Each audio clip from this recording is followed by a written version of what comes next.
mark the adventure as the success. So the whole path as part of reaching the goal instead of just celebrating the goal and applying that feeling, that emotion of success to the next journey.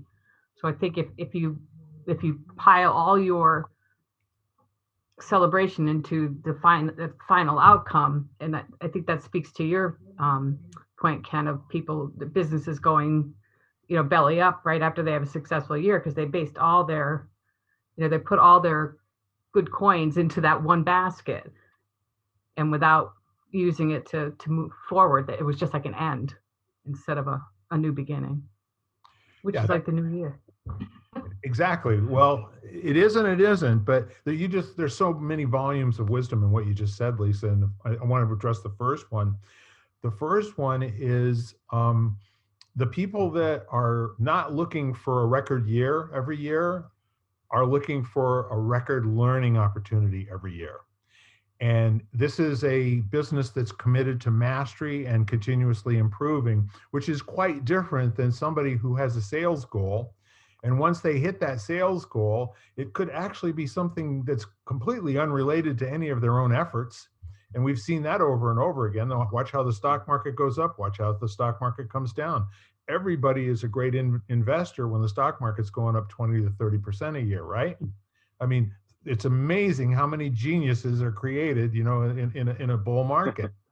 But the bear market, the people that are still continuing to make money and make moves with money because they have a zest for bring whatever it is. I am looking in both directions all the time, and I'm not committed to a particular outcome at the expense of everything else. And oh, by the way, when it is a record year, I'm going to be saving like a freaking squirrel for a really, really bad winter. And I can remember during the 2000s, 2003 to 2007 or so, the run up in real estate. And I had 4 or 5 really good realtor friends. And one of them was from Canada, and he was a Mensa. I mean, he always was a wonderful guy to have a conversation with. And at the same time, very level headed. He actually was a programmer that worked for IBM before he came to Florida, got into the real estate market down there. And he made approximately $200,000 a year in 2006 and 2007. And he lived off of $40,000 a year, and he banked the rest of it. And then I had another friend who grew over 5 years, and he started out as a solopreneur realtor working in another brokerage. And then he opened a brokerage of his own in 2004. And then he hired 40 or 50 people. He made $1 million a year and banked none of it. So one of them came out of, the recession and the downturn in 2008, 2009, and was good. As a matter of fact, he was positioned so that he could go anywhere. He could buy a brand new house that was twice the size of the one that he had bought in 2003. And the other guy had to close everything down. He had to lay people off. He had to sell everything that he owned. And that was because he didn't plan for a flat expenditure that would allow him to take the excess. He just kept trying to grow and grow and grow and grow. And then the economy didn't support it any longer. There was no one renting homes. There was no one buying homes.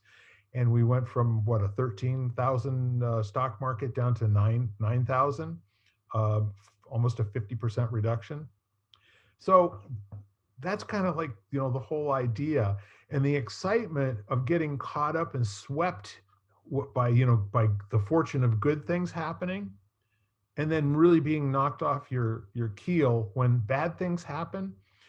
That's where the journey, and what you were saying, Lisa, is that enjoying the good things and the bad things, and bring what you got, let me see what I'm made of, kind of an attitude.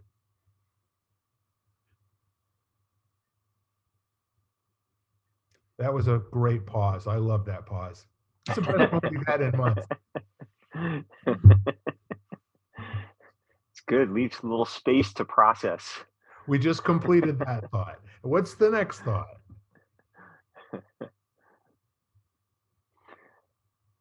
Well, I guess, um, what the curiosity would be from each of you. This is my question to each of you.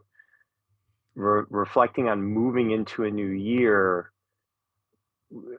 what approach do you take if you are looking through the lens of continuing to evolve as a human, and like there's there can be an interesting thing. Like I know as an athlete, sometimes you find yourself looking to hold on to what you had, like, your performance, maybe your mile time or whatever. And as you get older, of course, those things can become more challenging, than when you were younger. Just So, wait, my friend, just wait. You have no idea. what's funny about that, Bill? Yes. People have been saying that to me every decade for the last 30 years. I hope And you never have any idea. Let me oh, wish no, that blessing on you. well, here's the interesting thing about that, and I guess this is what I'm speaking to. I am not capable of what I was 30 years ago or Right. even 10 years ago. Now, there are certain data that, there's certain measurable things that haven't changed overly much that I know that they will, but what has changed drastically is my approach and the way I need to the habits I need to have in my life to maintain what for now is peak athletic performance. But it is not peak athletic performance from when I was 20 or 30 or Yeah. 40, So it's absolutely changed, but I guess that's my point is it's felt appropriate to me to think in terms of not trying to be the athlete I was, if you're just sticking in the physical realm, that I was when I was 30. Right. That's not my interest. It's what is the best athlete I can be in my 50s, and and then it'll be the same thing. Won't it be interesting to see what it means to be the best athlete I can be when I'm 60 and 70 and 80 and 90? And what will I be doing? Like, I don't race mountain bikes anymore. I'll never do that again. I've left that part of my life behind. Now I'm playing with different things that I never even thought of, you know? So the question is more like, when you look at your life and you're thinking about this year that's in front of you, what are like what are the micro adjustments or the micro commitments that on a daily basis will allow you to feel like you're still evolving, not getting better, evolving. it, does that make sense? I'm not sure how well I'm asking the Yeah, question, but and if you don't mind, I'd like to back up. And there was something that you had said earlier, where this feeling of sameness all the time, and Lisa was hmm, talking about people who set goals. The mhm, whole reason for having goals in the first place is to have a distinct beginning, middle, and an end. Okay. So I'm starting from point A, which is my baseline. That's the starting line for a runner. Okay. That is, I can now bench press 145 pounds. I want to be able to bench press my whole weight. At whatever weight I am, I weigh 195 pounds right now. And when I get there, so it's specific and measurable. But the goal is intended to allow you to find out things about yourself while you're doing the practice. And so, mhm, along those lines, that journey has to be something that is feeding you on a daily basis. So, like for instance, if you take a look at all the big name athletes, Tiger, I mean, down to a person, they love to practice more than they loved to play in the game, and they love to win because each win was measured against their personal best from before. So if there's somebody else out there who actually has, like in Tiger's world, where when he got to the point that he had more, I don't know, more majors than Lee Trevino, and then more majors than Billy Casper, and then more majors than Ben Hogan, and then no, nobody has more majors than him except for Jack Nicklaus, and now Tiger's tied with Jack Nicklaus, right? So does he care about all of those in terms of where he's, or how about Tom Brady? Who sets Tom Brady's goals? Every single day, he does the same thing. Do you understand? mhm. every single day. At the end of the year, he takes his temperature. Did I win the Super Bowl?